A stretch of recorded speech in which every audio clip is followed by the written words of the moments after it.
खोपोली शहरात smart meter बसवण्याच्या प्रक्रियेला आज मोठा विरोध झाल्याची घटना समोर आली आहे। निळकंठ व्हॅली फेज 1 आणि फेज 2 या गृहनिर्माण संकुलामध्ये स्मार्ट मीटर बसवण्यासाठी महावितरणाचे 100हून अधिक कर्मचारी आणि अधिकारी दाखल झाल्यानंतर नागरिक आणि प्रशासन आमने-सामने आल्याचे पाहायला मिळाले।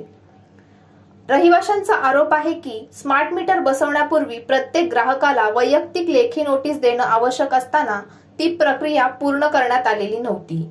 अनेक सभासदांना कोणतीही पूर्वकल्पना न देता फक्त सुरक्षा रक्षकाकडे नोटीस देण्यात आल्याचा दावा नागरिकांनी केला आहे। त्यामुळे स्मार्ट मीटर बसवण्याच्या कारवाईला नागरिकांनी तीव्र विरोध केला। दुसरीकडे महावितरणाकडून नियोजित कार्यक्रमानुसारच मीटर बदलण्याची प्रक्रिया सुरू असल्याचे सांगण्यात येत असल्याची माहिती मिळत आहे। मात्र नागरिकांनी वैयक्तिक नोटीस आणि सविस्तर माहिती मिळाल्यानंतरच पुढील कार्यवाही करण्यात यावी अशी ठाम भूमिका घेतली।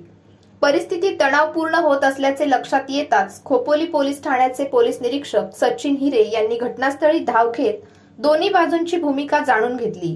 कायदेशीर प्रक्रियेच्या चौकटीत राहूनच पुढील निर्णय घेण्याचे मार्गदर्शन त्यांनी केल्याचे समजते। यावेळी स्थानिक लोकप्रतिनिधी, विविध सामाजिक आणि राजकीय संघटनांचे प्रतिनिधी तसेच निळकंठ व्हॅलीचे पदाधिकारी आणि सभासद मोठ्या संख्येने उपस्थित होते।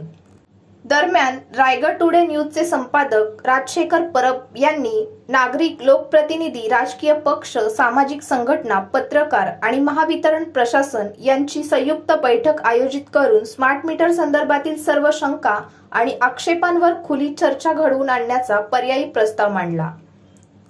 घटनेनंतर निळकंठ व्हॅलीच्या रहिवाशांनी खोपोली पोलीस ठाणे आणि महावितरण कार्यालयात लेखी निवेदन सादर केले असून आता महावितरण प्रशासनाची अधिकृत भूमिका काय असेल आणि पुढील कार्यवाही कशी होणार याकडे संपूर्ण खोपोलीकरांचं लक्ष लागलं आहे।